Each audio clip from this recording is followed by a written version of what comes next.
But moving on to our next question, we see Daemon with an egg.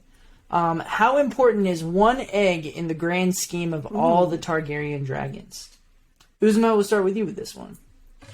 As we discussed the dragon egg in our Dragons in the Detail segment, and as I said earlier, it looks like it's at the root of some kind of conflict between Daemon and Sir Otto. We can see they are meeting at Dragonstone, and Sir Otto has brought his army with him, along with the two King's Guards. Although, I don't know what Maester Mellows is doing here. Yeah. I mean, like, what he can do in this situation. Well, he can be there, you know. He's like Howland Reed, shield, I guess. Yeah, he's like Howland Reed at the tourney, like, hey, I'm here too. Hi, I can say I was in the room where it happened, you know. Maybe to note down, like, what went down in this conflict, what happened here. Maybe that's why Mr. Mellows is there. What do you think, Sam? I'm not sure. I mean, the eggs themselves, I think that's one of probably many dragon eggs we're probably going to see in the show, which I think is kind of cool, considering that we've only ever seen 3 in the other show. So I think it'll be like, I don't know necessarily how big one egg is. I guess, like, you know, we don't want to get into spoilers of, like, what happens. But I don't think that one egg matters so much, but obviously, anytime a dragon is involved, like, you know, people start sweating, getting a little nervous. Some people get excited. So, I as far as does it matter in the grand scheme of things, but at the same time, like, you have a dragon in your arsenal. Even if there are 6 dragons, one more dragon's, like, still a big deal. So, I guess I'm a bit back and forth about it. Solar, what do you think? Honestly, at this period in Westerosi history, if you are a Targaryen, a dragon egg is a lot like a modern-day college degree. It doesn't do much to have one, but it means the world if you don't. And a Targaryen not having a dragon egg, or turning over a dragon egg, or losing a dragon egg, is pretty much the same as being politically hobbled. You know, you may as well cut off a foot if you lose your dragon egg. Because, again, dragons are how Targaryens keep their power. Dragon eggs are also stupidly valuable. Stupidly valuable. So it literally is like, I'm a Targaryen and I'm giving away a manor house and my political influence and my influence over the population. So it is super important. You know, even if they never hatch, it's still super important to have them. I mean, in the sequel to all this, Daenerys was able to mobilize entire armies just because she had 3 of them. Like, they weren't even hatched. Nobody knew if they could hatch. Dragons were gone. But them eggs, that proof of history, is powerful enough on its own. So, yeah, it's super important. Super important to have. Or more to the point, really crippling if you don't have it, you know. So if that scene was Daemon giving away an egg or having to fight for an egg, the context is really telling on that one. So, yeah, what do you think? According to the lore, the dragons were in a hatchery underneath a volcano, and we know that most of Old Valyria was built around volcanoes. So that's a real only 7. Yeah, only 7.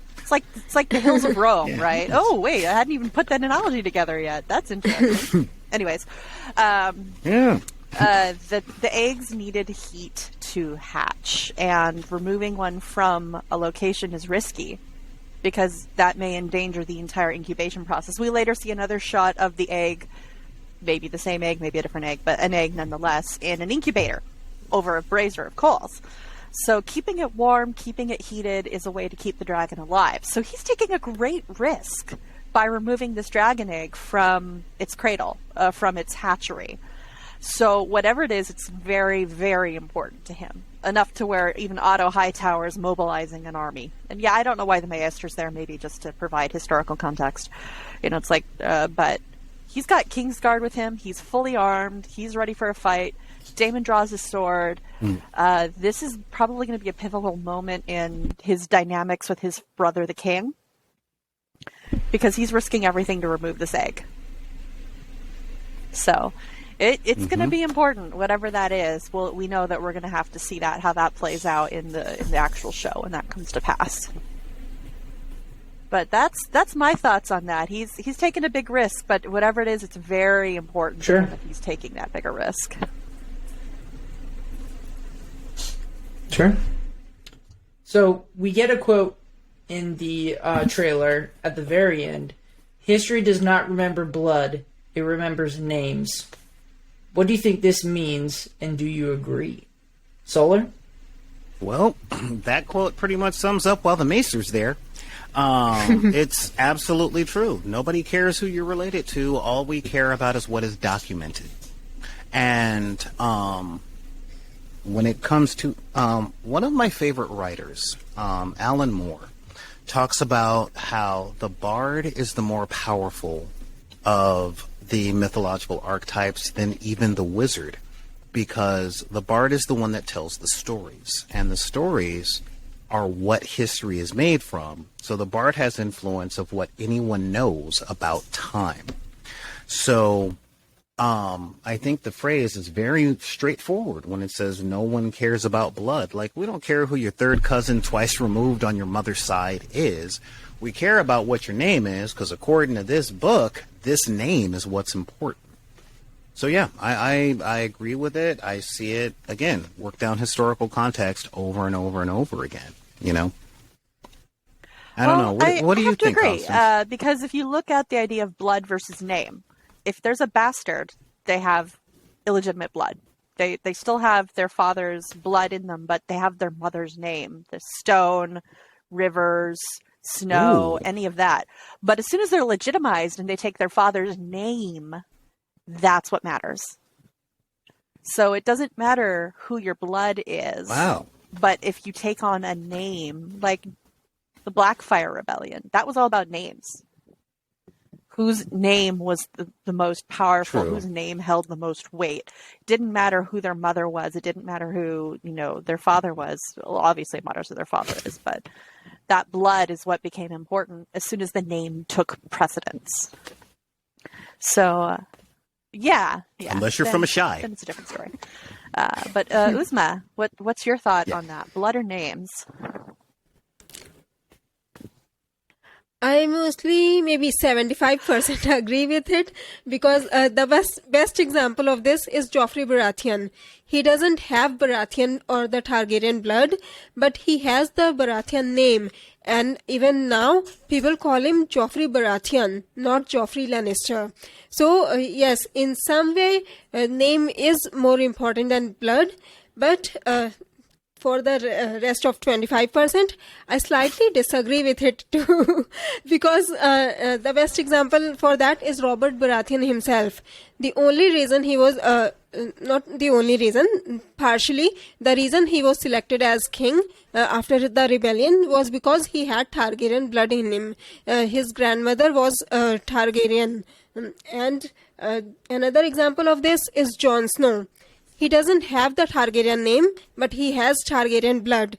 And we all saw in the last season of Game of Thrones what happened just because he had the Targaryen blood, even though he didn't have Targaryen True, name. he could control the dragons because he was part Targaryen. Yeah. Exactly. And people naturally flock to him. Yeah. Right. What do you think, Sam? So I actually disagree with this. I think people remember blood because, I mean, like, when you think about the really historical families, you do remember the names of the families, but what comes from those is a bloodline. So you don't get the name without the bloodline. So, like, when people talk about, like, you hear, like, oh, you've got that Targaryen blood in you, or, like, they say when a Targaryen is born, the gods flip a coin, that's talking about the blood, or like, even when they talk about Starks, being like brooding or whatever, like they're always talking about like the bloodline of the Starks. So obviously, like, history has its heroes and its names, but I think that the families and everything, I feel like it's the bloodline that people like really like remember, I think, in my opinion. I think you can use Jon Snow in this example as well.